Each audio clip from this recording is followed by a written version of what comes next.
It's February 1944. Somewhere in occupied Poland, the dead of winter. Inside a sealed cattle car, 80 people are packed tighter than animals.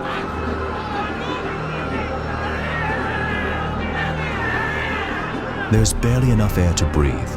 No seats, no light, just bodies leaning against each other.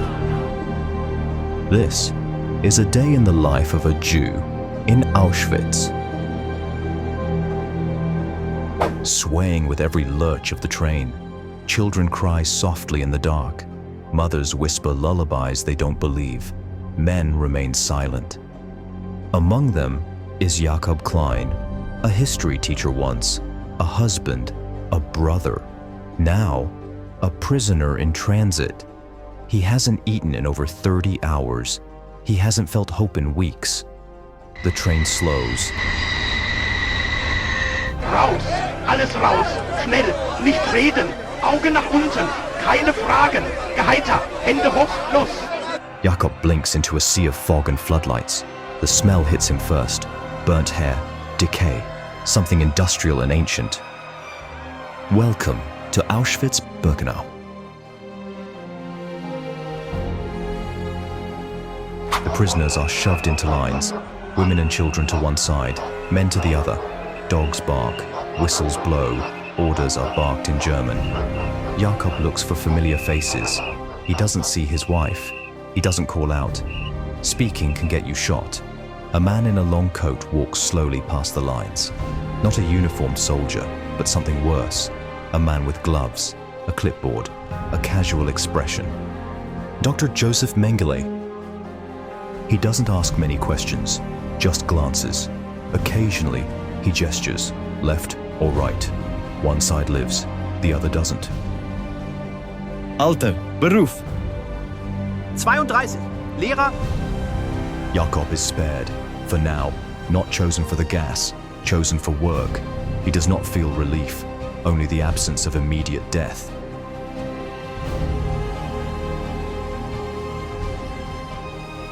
Jakob and others are marched to a building. They are told to strip. All clothing gone. Wedding rings ripped from fingers. Watches confiscated. Heads are shaved. Bodies hosed down with freezing water. No towels, no dignity. They hand him striped rags, too big for his frame. Wooden clogs with no socks.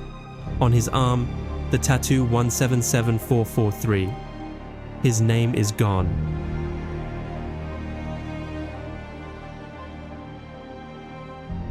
The barracks are long wooden shells, triple bunks stacked like coffins.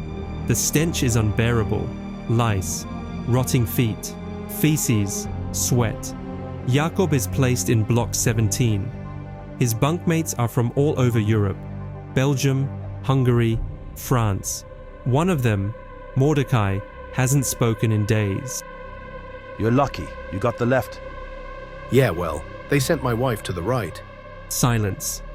They know what that means. The bell rings before the stars fade. The block leader screams. Everyone must stand outside, rows of 5. No coats, no food, just the wind and the cold and the guards. One man collapses. Aufstehen. He doesn't move. A gunshot echoes. Jakob doesn't look. He just keeps standing. 3 hours pass. The work begins. Jakob's job is to carry heavy stones from one side of the yard to the other, back and forth. No purpose, just exhaustion. His hands bleed. The clogs chafe. A man next to him vomits and keeps walking. Jakob says to himself, "Don't stop. Don't slow down. They'll notice. They always notice. Time ceases to mean anything. The sun is just a cruel joke." At midday, the prisoners line up for food, if you can call it that. A ladle of thin soup, mostly water. Occasionally, a sliver of turnip or cabbage. Jakob clutches the bowl like it's gold. One of Jakob's bunkmates tries to trade food, but he declines. No one speaks of hunger. It is everywhere. It is everything. After work, another selection. More inspections. More judging eyes. Jakob's chest heaves as he stands shirtless in the cold. A guard walks past. He notes Jakob's sunken chest, his swollen hands, then walks on. He lives for now. Back in Block 17, men collapse into wooden planks. Some cry, some pray, some stare at nothing. Jakob lies awake. He thinks of his wife, her voice, the warmth of home, her hands. He recites the prayer his mother taught him as a boy, in this place where God feels furthest away. The next morning, the sun rises over Auschwitz.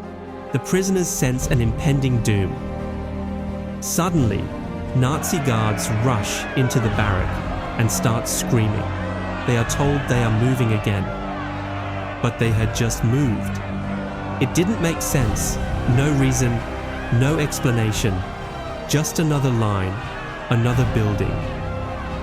They tell them it's a shower, the first one of their entire time at the camp. A glimpse of hope in Jakob's eyes.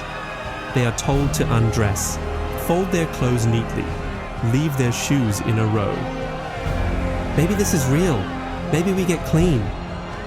Nazi guards herd hundreds of naked men into a large concrete room. Shower heads above, cold stone below. The doors shut. The room goes dark.